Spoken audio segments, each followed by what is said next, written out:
امروز هم میخوایم بخش خبری 23 رو تحلیل بکنیم، دروغ‌هاشو برای شما در بیاریم که در بخش خبری چه دروغ‌های لاکچری به مردم میگن.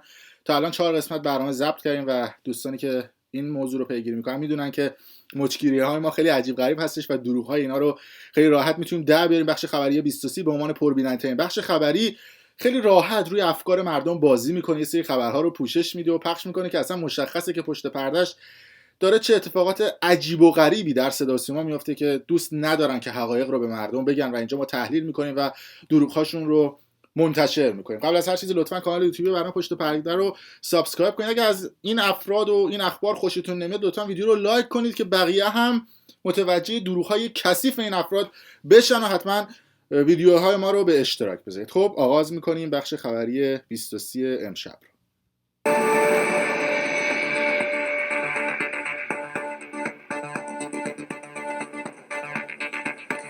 به نام خداوند کریم صلوات می‌فرستیم بر حضرت محمد مصطفی و خاندان مطهر ایشان. خانم آقایان سلام، شب بخیر.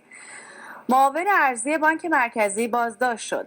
خب خبر اول که مشخصه دیگه، از دل و دزدی ها شروع میشه و آقای عراقچی برادرش امروز بازداشت شده و واقعا سیستم جمهوری اسلامی فکر کنم لنگ این برادراست دیگه. برادر جهانگیری رو دستگیری میکنن، برادر روحانی رو دستگیر میکنن، امروز هم برادر آقای عراقچی رو اومدن دستگیر کردن. کلا فکر کنم مشکلات مملکت فقط لنگ این برادراست. یعنی اگه قبلا برادر احمدی نژاد بود و نمیدونم همه این برادرها دیگه، خب اگه این برادران نباشن باور کنید که دیگه این دزدیات تو جامعه اتفاق نمیفته. خب ساعتی قبل سخنگوی قوه قضاییه از بازداشت‌های بیشتر در پرونده اخلالگران نظام پولی و ارزی از جمله ببین اخلالگران نظام پولی و ارزی، و جالب اینجاست که مردم عادی این کار رو انجام نمیدن. یعنی طرف یا باباش وزیره یا داداشش وزیره یا داداشش رئیس جمهوره و فقط فساد رو شما در مدیران میبینید، چیزی که ما در کشورهای دیگه نمیبینیم. خب دستگیری معاون بانک مرکزی خبر داد.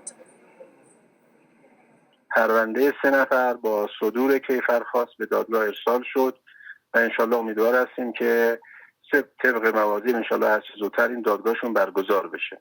ضمناً امروز 7 نفر دیگه از متهمین بازداشت شدن. فقط هم میگم بازداشت شدن، اصلا اسامی تو کار نیست. اصلا 10 نفر بازداشت شدن، 50 نفر بازداشت شدن که مردم میگن اوه چقدر خوب بازداشت شدن، اما کی بازداشت شد؟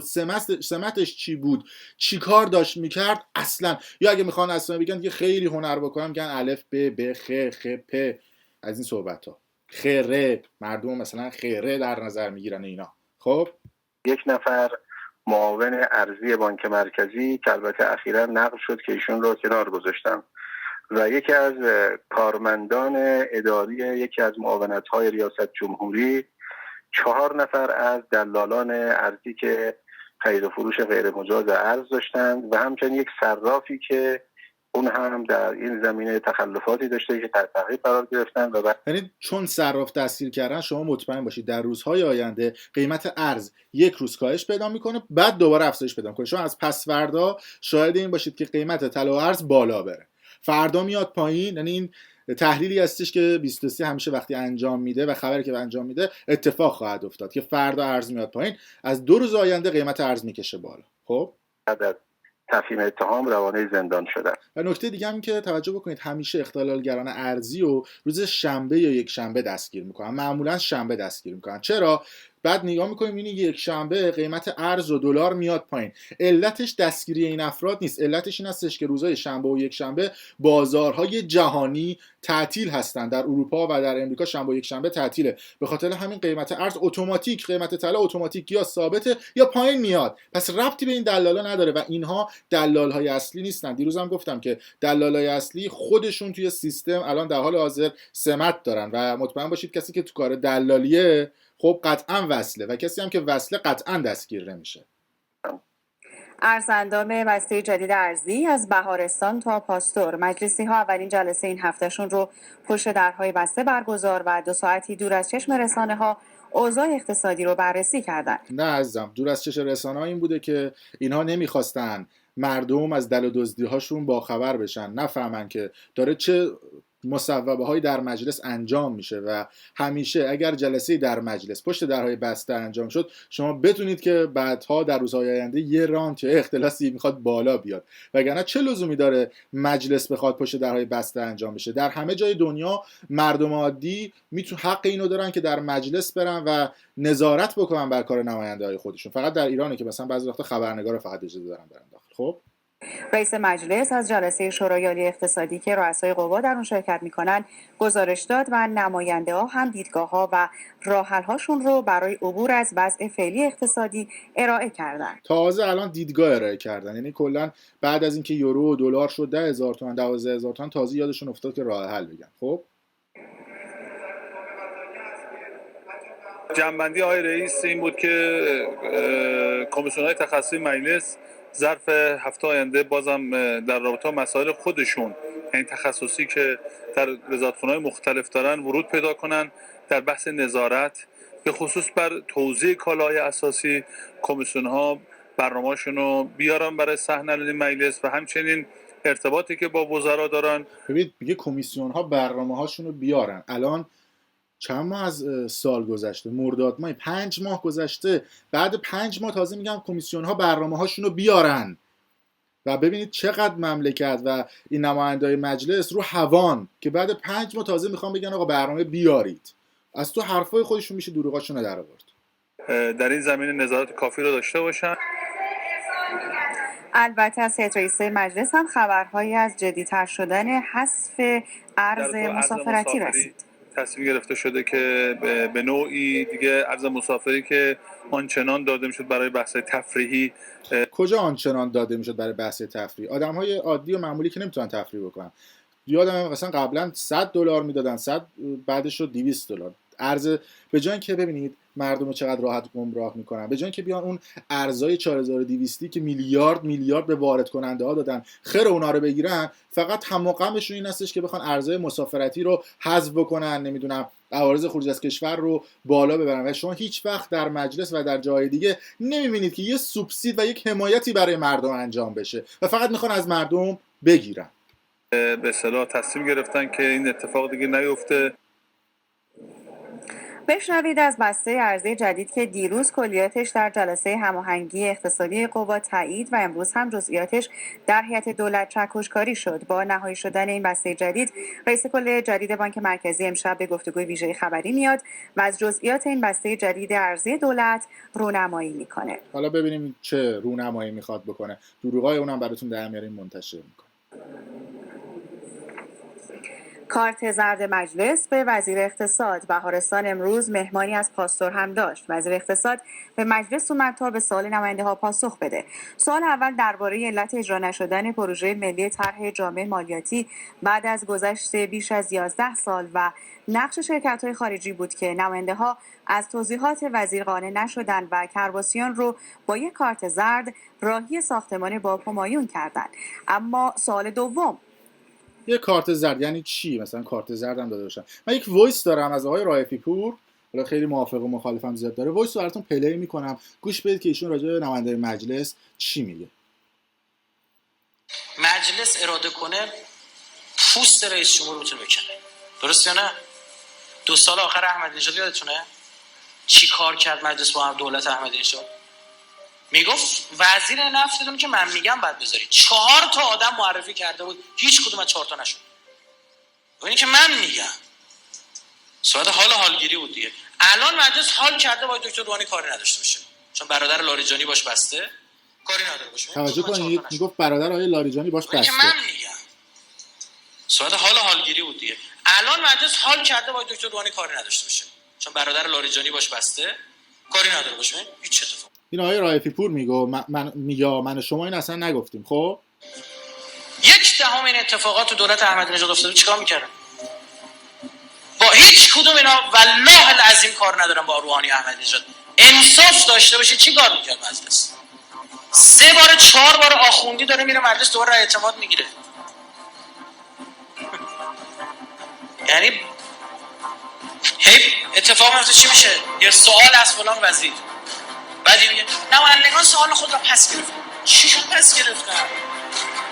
دیگه فکر کنم کامل آقای رایفی پور توضیح داده بود و جالبه دیگه، میگن بستن با هم دیگه. خب ببینیم که چه سوالی از آقای وزیر اقتصادی پرسیدن که اقتصاد مملکت الان رو حواس فکر نمی‌کنم دیگه، شاید بدتر از این اگر بخواد بشه که بخوان یه وزیر رو استیضاح بکنن، دلار و یورو همه 2-3 برابر شد، طلا 3-4 برابر شد، پس وزیر اون وسط داشته چیکار می‌کرده؟ خب تصرف قوه محترم قضاییه در وجوهی که از مردم و اصحاب دعوا به عناوین مختلف مطابق ماده 13 قانون محاسبات عمومی کشور در حکم تصرف غیرقانونی در وجوه عمومی است. این حساب‌ها از محل سپرده‌های موضوع ماده 3 قانون محاسبات عمومی همچین قانون هم میگن و حسابا از این ور بوده، قانون هم برای خودشون تصویب میکنن. اینقدر توی قانون خلا و سوراخ وجود داره، از اون استفاده میکنن که بخوان یه رانت و لابی بکنن. خب منظور سپرده‌گذاری و استفاده از سود حاصله بوده که در اختیار قوه قضاییه قرار گرفته. بر اساس گزارش خزانه و بانک در سالهای 78 لغایت 91 شورای پول اعتبار در چارچوب قانون موافقت خود را با پرداخت سود سپرده‌ها اعلام نموده و صدور مصوبات شورای پول اعتبار در طول 23 سال گذشته بیانگر قانونی بودن این اقدامات بوده است. یه قانونی بوده دیگه کلا. خب دست آخر نماینده سوال کننده سوال رو به رأی نگذاشت و اعلام کرد درباره حساب‌های قوه قضاییه تحقیق و تفحص رو دنبال. در خصوص اون 63 حساب بانکی آقای لاریجانی داشت صحبت میکرد و میگفت، اونم وزیرم میگفت قانونیه، بعد گفت سوالم به رأی نذاشتن به همین راحتی. خب بال میکنه. برای پاسخگویی و همدلی در زمان مقرر به بهارستان میروم.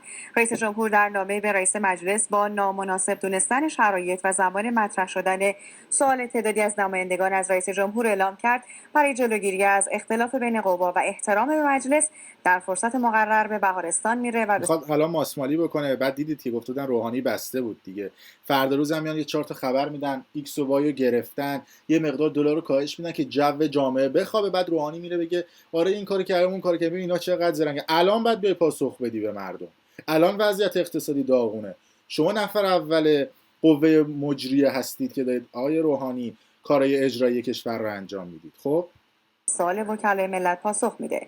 مجلسی ها در جلسه 10 مردادشون با 80 رأی درخواست سوال از رئیس جمهور رو در خصوص قاچاق کالا و ارز، استمرار تحریم های بانکی، نرخ بالای بیکاری، تداوم رکود اقتصادی، افزایش نرخ ارز و کاهش ارزش پول ملی ارائه کردند.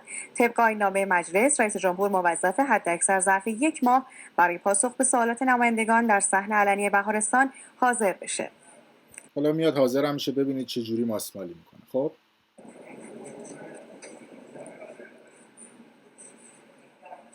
آمادگی دفاعی در برابر هر گونه ماجراجویی در خلیج فارس. فرمانده کل سپاه با قدردانی از یگانهای نیروهای دریایی و هوافضای شرکت کننده در آزمایش اقتدار دریایی سپاه بر لزوم حفظ و ارتقای آمادگی‌های همه‌جانبه دفاعی برای تأمین امنیت پایدار آبراه راهبردی خلیج فارس و تنگه هرمز و مقابله با تهدیدات و ماجراجویی‌های احتمالی دشمنان تاکید کرد.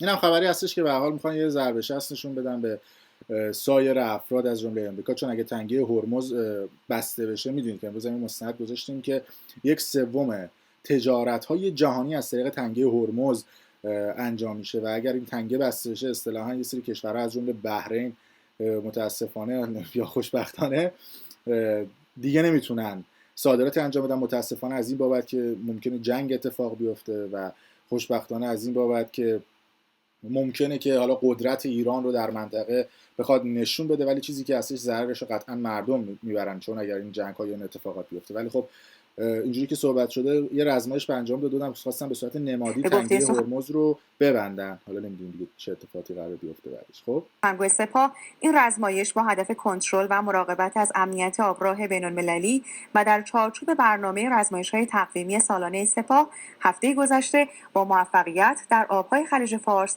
برگزار شد. آغاز فعالیت سامانه نظرسنجی الکترونیک نظرخواهی الکترونیک از همه مردم ایران. بله دیگه، اومدن یه سیستم درست کردن که مثلا میخوام نظرسنجی بکنیم، نظرسنجی که زیر دست خودتون باشه، مثلا بخوام بگن که فلان نهاد داره یه اتفاقات عجیب و غریبی توش میفته. این خبر رو 23 میاد پروموت میکنه که مردم بیان اعتماد بکنن و برن نظرسنجی ها رو انجام بدن. اما نظرسنجی که زیر نظر دولت 100 سال نمیاد نظرسنجی هایی که به ضرر خودش باشه منتشر بکنه. عموما نظرسنجی ها در تمام دنیا زیر نظر سازمان های بین‌المللی یا زیر نظر NGO های بی‌طرف انجام میشه. اصلا مشخص از قیافش هم مشخص چقدر خوشحاله که مثلا چه کشف جدیدی کرده. اینا خبرایی هستش که 23 پروموت میکنه برای مردم که مردم بگی که آره مثلا چه اتفاقات خوبی داره در دولت میفته، نظرسنجی الکترونیکی گذاشتن برای مردم. حالا گوش بدید دادمش باحاله. وسیما از سامانه نظرسنجی الکترونیک رونمایی کرد. رئیس رسانه ملی مخاطبان رو بزرگترین سرمایه‌های رسانه ملی خوند و گفت باید با نظرسنجی‌های دقیق نظرات مختلف مخاطبان رو بشناسیم و برای طراحی درست رسانه برنامه‌ریزی کنیم. پایه همه کارهای ما در رسانه ملی تحقیقات. میگه تحقیقاته. ما اگه تحقیقات درستی داشتیم اجازه میدادیم که تلویزیون‌های خصوصی در کشور فعال بشن. شما صدا و سیما رو داری به عنوان یک رسانه بی‌رقیب در کشور و اگر یک رسانه خصوصی بیاد در کنار شما عملا شما رو میزنه کنار و وقتی خودتون اونجا نشستید و بی‌رقیب هستید خب عملا مشخصه دیگه خودتون چقدر دارید عدالت رو رعایت میکنید. خب در قبال نیازمندی‌ها و احتیاجات رسانه مردم، احتیاجات واقعی مردم مسئولیت داریم. بنابراین نظرسنجی میکنیم که اونها رو بدونیم و بتونیم به اونها پاسخ بدیم. نظرسنجی که عموما رسانه‌ای نمیشه. احتکار میلیاردی خودرو در کرج. زیر زمین و در یک احتکار. ببینید این همچین احتکار بزرگی نیست. اگه نگاه بکنید نهایت 100 تا ماشین در میاد. این خبرم از اونجای نشأت میگیره که گفته بودن یکی از سازمان‌های امنیتی داخل ایران اومده 10,000 تا خودرو رو احتکار کرده که میگفتن زیر نظر سپاهه. و خواستن اون خبر رو پوشش بدن و به این خبرها میگن خبرهای پوششی در صدا و سیما. یعنی احتکار کوچیک نمادین، مثلا 50 تا ماشین رو برام دارن میان میذارن توی پارکینگی پارک میکنن، بعد میگن یه احتکار رو پیدا کردیم. کی بوده؟ چی بوده؟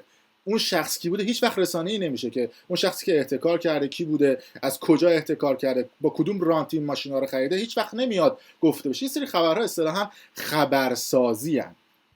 پارکینگ غیرمجاز این خودروها چند ماهیه که دور از چشم دیگران احتکار شدن تا به قیمت گزاف به خریداران خودرو سواری بدن. تعداد 31 خودرو از نوع هیوندا 31 خودرو و همچنین مثلا میگن کشف بزرگ مثلا اینقدر 10,000 تا خودرو بوده. انبارهای 10,000 تایی رو ما هیچ وقت ندیدیم اینا بیان رسانه‌ای کنن. و جک در این پارکینگ نگهداری میشن. ارزش این خودروها بر اساس قیمت بازار به 9 میلیارد تومان میرسه. به صورت غیر همچنین قیمتشون بالا نیست چون یورو رفته بالا اینقدر شده. مجاز هستن و پیروز یه ماشین اومد بیرون که مثلا قیمت همون یه ماشین به تنهایی 6 میلیارد بود. رسانه‌ها یا ورود کرد که بگه این ماشین مال کیه؟ نه. این خبرها میگن خبرهای پوششی. اینا تحت عنوان احتکار تشکیل پرونده میشه. در ملکان آذربایجان شرقی هم 10,000 لاستیک احتکار شده کشف کردن. به گفته دادستان هیچ وقت نمیدونم میگن سلطان لاستیک کدوم یکی از این آقازاده هاست و ربط داره به کدوم یکی از این مراجع تقلید. فقط میگن احتکارها کشف شد. اسامی رو شما در صدا و سیما اگر یک بار دیدید منم دیدم. خبر اولم میگفتش که معاون ارضی نیومد بگه برادر آقای عراقچیه. خب این لاستیک‌های ایرانی و خارجی خودرو که در مجموع 2 میلیارد تومان میارزن در یک خانه رو چقدر خبرای کوچولو 2 میلیارد 9 میلیارد رانتای 1000 میلیارد و 10,000 میلیارد در کشور هیچ وقت رسانه‌ای نمیشه. خبرهای کوچیک رسانه‌ای میشه که بخوام بگن که دیدی چه بخش خبری 23 خوبه، دیدی چقدر داره خبرهای این تیپی پوشش داده میشه. روستایی انبار شده بودن. رکوردزنی ستاره خلیج فارس بازار بنزین کشور رو بیمه کرد. بازار بنزین بیمه شد. شما مطمئن باشید تا ماهای آینده قیمت بنزین بالا خواهد رفت. یعنی این خبرهاییه که اصطلاحاً تب جامعه رو میگیره و بنزین بالا میره. مطمئن باشید این خبر رو. در حال حاضر به 27.5 میلیون لیتر بنزین در روز رسیده که انشاءالله در پایان امسال و با راه اندازی کامل واحدهای بنزینسازی فاز سوم انشاءالله به تولید 40 میلیون لیتر بنزین در روز دست پیدا خواهیم. با بهره من موندم که این همه بنزین تولید میشه، ما چرا بنزین ارزون نمیشه در کشورمون؟ ماه به ماه و سال به سال قیمت بنزین میره بالا، میشه لیتری 1000 1500 2000. خب ما وقتی تولیدمون بیشتر بشه بعد ارزش بنزینمون هم بالاتر بره و اصلا ارزونتر در اختیار مردم قرار بگیره. ما که کشورهای اروپایی نیستیم که بنزین رو بخریم و بابت خرید پول بدیم. اینا جز ذخایر ما هستن ولی ما به عنوان بیزینس نگاهشون میکنیم. مردم خودمون هیچ وقت سوبسید نمیدیم. برداری از واحد تقطیر، ظرفیت پالایش این پالایشگاه هم 120,000 بشکه در روز افزایش پیدا کرد. 20 روز کمتر از زمان ارائه شده انجام شد که این کار بسیار بزرگ بود و نشان دهنده توان متخصصین داخلی است. هیچ وقت نمیگن که ما در خلیج فارس منابع نفتی و ذخایر و پالایشگاه نفتی مشترک با کشورهای حوزه خلیج فارس داریم و اونها روزانه بیش از 500,000 بشکه بیشتر از ما از زمین نفت میمکن اصطلاحاً و پالایش میکنن. اینو نمیان بگن، میگن ما رفتیم تو تولید بنزین رکورد زدیم. متخصصانی که در روزهای گذشته با بهره برداری از مرحله دوم این پالایشگاه کشور را در تولید بنزین خودکفا کرده بود. یعنی قشنگ خبرها رو اونجوری که خودشون دوست دارن پروموت میکنن و پوشش رسانه‌ای میدن.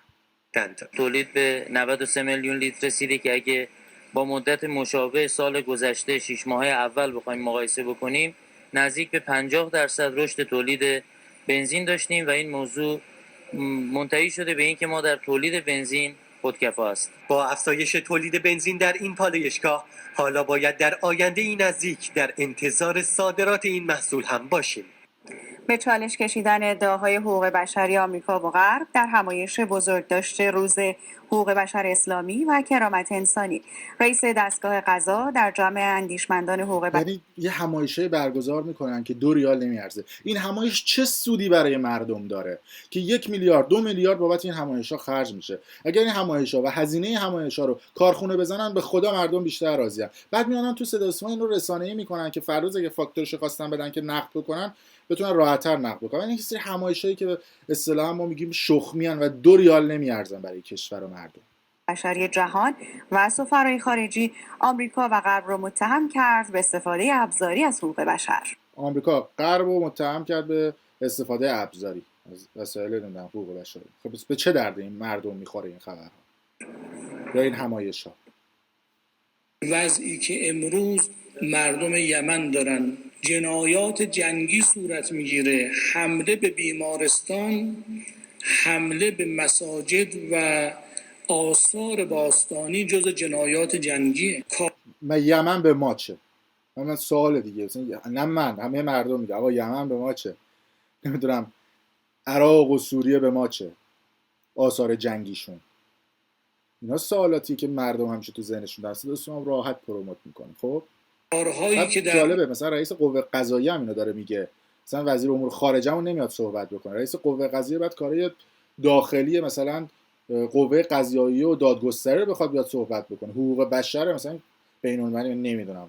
خب حالا شاید هم ربط داره. افغانستان انجام داده آمریکایی‌ها و کارهایی که در فلسطین داره انجام میشه به پشتوانه آمریکا. خلق داعش نمونه بزرگ نقض حقوق بشر در دنیای معاصر ماست. صفر شدن کارآفرینی با برگزاری کنکور. رئیس مجلس امروز به کمیسیون آموزش و تحقیقات رفت و بعد از شنیدن دغدغه‌های آموزشی اعضای کمیسیون اول از همه سراغ کنکور رفت. این کنکور کلا کارآفرینی رو تو کشور ما داره به نقطه صفر میرسونه. الان این نگرانی از کنکور رفته تا دوره‌های نزدیک به ابتدایی. مطمئن باشید هیچ وقت کنکور در کشور حذف نمیشه، چون یه سری از آقازاده‌ها برادران مجلس اومدن یه سری از این آموزشگاه‌های کنکوری که شما می‌بینید در تلویزیون دارن تبلیغشون میکنن رو دارن و اگر کنکور حذف بشه عملاً این آموزشگاه‌ها باید برن گاز بچارونن، مثل گاج و نمیدونم امثال اینها، و به خاطر همین اینا 100 سال نمیان کنکور رو حذف بکنن و اینا خبرهای فیکه. من تا از یادم از سال 86 می‌خواستن اینا کنکور رو حذف بکنن، گفتن سال 90 حذف میشه. اینا همش بازی‌های رسانه‌ایه و چون این خبر حالا ضرورت حذف کنکور زدن فقط میخوام به مردم دلگرمی بدن آره میخواد کنکور حذف بشه و حواس خوش به حالتون از این صحبت. دیگه الان کلاس میذارم برای راهنمایی و فلان. من واقعا نمیدونم چند تا کشور دنیا هست از این جنس کنکور ما داشته باشیم. ما که میگیم صندلی‌های دانشگاهی ما به اندازه کافی هست، خب چرا اجازه نمیدیم دانشگاه صنعتی شهری خودش دانشجو بگیره؟ و حتی من فکر می‌کنم بعضی از نظامات هم که برای حالا دکترا و فوق لیسانس رشدی اون دیگه بدتره. یک کسی میخواد دکترا بگیره باید ذهنیت خلاقی داشته باشه تو اون رشته. خب ما اعتماد کنیم به دانشگاه‌ها خودشون افراد بگیرن. من یه بار گفتم اگه این سازمان سنجش منحل بکنید مشکل حل میشه. قضاییه رفته ما عمرن اگه همچین کاریو بکن. حرفا فقط خوشگله، ما به این حرفا اصطلاحاً میگیم حرفای لاکچری و مجلسی در خبر. رئیس مجلس از کمیسیون آموزش خواست برای برقرار کردن ارتباط دانشگاه با صنعت، اقتصاد و تولید آستین بالا بزنه. یه سری دوره‌های خبرنگاری هست که یه سری از رئیسای روابط عمومی‌ها میرن توی این دوره‌ها شرکت میکنن که یاد بدن به مدیران سازمان‌ها اصطلاحاً لاکچری سخنرانی بکنن و شیک سخنرانی بکنن. این سخنرانی شیک یا اصطلاحاً در اصطلاحات بین‌المللی میگن گلد تایتل ها باعث میشه که وقتی شما اینجوری حرف بزنید در دیدگاه خبرنگارها اون یه تیکه به اسم گلد ورد یا اصطلاحاً کلمه طلایی استفاده بشه و این کلمات طلایی رو تو خبرهاشون استفاده بکنن و فقط حرفا قشنگه، هیچ وقت عملی نمیشه. و خیلی از مدیران داخل سیستم ایران هم این تکنیک رو بلدن، یه سری حرفای خوشگل میزنن اما عمل نمیکنن که توی رسانه ها اون خبرها پروموت بشه و پخش بشه. تا اونجا که من جلسه گذاشتم با برخی از رؤسای دانشگاه، دو تا مشکل اینا تو این بخش دارن. یکی انگیزه‌ای برای بخش‌های خصوصی و دولتی که بیان به سمت دانشگاه و پروژه را بدن ندارن، یعنی اونها یه بودجه پژوهشی دارن خرج میکنن، ما به دانشگاه ردیف بودجه پژوهشی میدیم اینا خرج میکنن، این دو تا با هم وصل نیست. یک مشکل دیگه هم داشتن راجع به سازمان تامین اجتماعی، اینا میگفتن به محضی که ما کار تحقیقی میگیریم این سازمان تامین اجتماعی میاد اونجا میگه همه رو باید بیمه کنی، این کل پروژهش 1 ساله میگه باید بیمه کنی و اینا رو گرفتار میکنه. این بیمه هم خب کلی در دزدی توشه دیگه، خب این مشخصه. کمیسیون امنیت ملی هم میزبان وزیر اطلاعات بود تا برای 2 سوال پاسخ بگیره. اول درباره میزان و توان و پیشبینی و برآوردهای تو رو خدا قیافه‌ها رو نگاه کنید، مثلا آدم می‌بینه که 1 ساعت دیگه شهید میشه. وزارت اطلاعات برای مقابله با بحران‌ها و چالش‌های پیش روی که نماینده‌ها قانع شدند. و سوال دوم نماینده‌ها قانع شدن دیگه، دقیقاً حرفی که رایفی پور میزنه درباره مذاکرات هسته‌ای و حکایت 2500 گرین کارتی که به دست برخی مقامات ایرانی رسیده. آره 2500 تا گرین کارت هم مثلا رفت رو هوا، میگفتن که موقعی که برجام تایید شده بود یه امتیازی گرفته بودن 2500 تا رو دادن به آقازاده، نه لیستی اومد بیرون، نه گفتن کیه، فقط یه حرف اومد بیرون گفتن 2500 نفر گرین کارت گرفتن. خب بیاد اینا رو رسانه‌ای کنین، این 2500 تا کی بودن؟ یارو نماینده مجلس اومده این حرفو زده، عمه من و شما نگفته که، ولی چرا رسانه‌ای نمیشه و اون نماینده مجلس هم رسانه‌ای نمیکنه؟ اینا گروکشی سیاسیه. تکذیب کردن و با تکذیب کردن دیگه. خب توجه به اینکه اشراف اطلاعاتی در واقع در فرآیند مذاکرات بوده، تأکید داشتن که از اساس چنین موضوعی کذب هست. البته با توجه به ابعاد رسانه‌ای این مسئله، نماینده محترم سوال کننده ترجیح دادن که در واقع برای توضیحات بیشتر این موضوع در صحن مجلس مطرح بشه و پاسخ‌ها رو برای اطلاع بیشتر افکار عمومی و مردم در واقع ترجیح دادن که در صحن مطرح بشه. تدارک مؤسسه خصوصی برای سفر تفریحی به قیمت جون فوتبالیست‌های نوجوان. متاسفانه مؤسسات خصوصی هم راه افتادن، مدارس فوتبال و نمیدونم امثال اینها. حالا یه مدت پرونده بچه بازی و اینا توشون بود که مهدی مهدوی‌کیا به اونها پرداخته بود، حالا هم متاسفانه خبرهای از این دست زیاد میشنن. گوش بدید.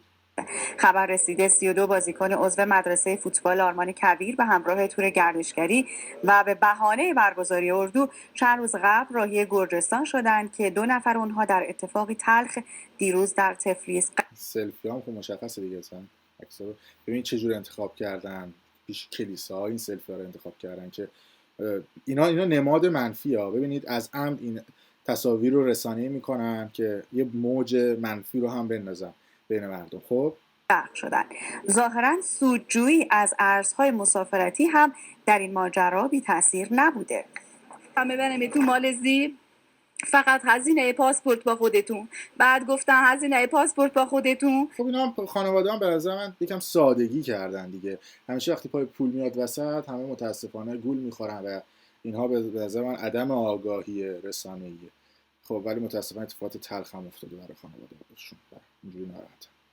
هزینه ویزا با خودتون، یورویی که باید بخرید اونجا حواله بگیرید با خودتون، بچه‌تون خودتون باید بیارید فرودگاه بین المللی تهران تحویل بدید. ما هیچ مسئولیتی نداریم.